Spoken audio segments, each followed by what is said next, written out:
గబ్బర్ సింగ్ ఎంత rough and tough గా ఉంటాడో తెలిసిందే కదా. భాగ్యలక్ష్మి తప్ప ఇంకే అమ్మాయి కవ్వించినా అసలు పట్టించుకోడు. ఇక సర్దార్ గబ్బర్ సింగ్ మాత్రం తక్కువైనోడా.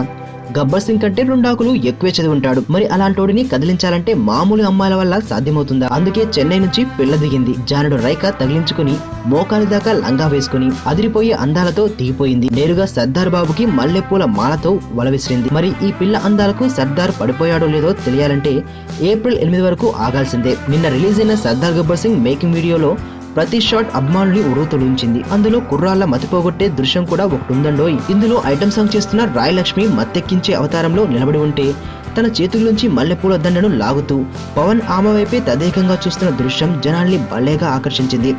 వీరిద్దరూ కలిసి కొండవీటి రాజా సినిమాలోని నా కోక బాగుందా రిమిక్స్ సాంగ్స్ లో స్టెప్ లేబోతున్న సంగతి తెలిసిందే. అసలే చిరంజీవి పాట, పైగా దాని రిమిక్స్ లో పవన్ కళ్యాణ్, అందులోనూ రాయ్ లక్ష్మి స్టెప్పులు.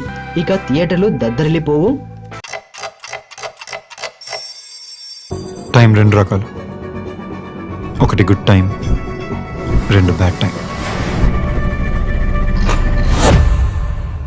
అమ్ము నా ప్రాణం.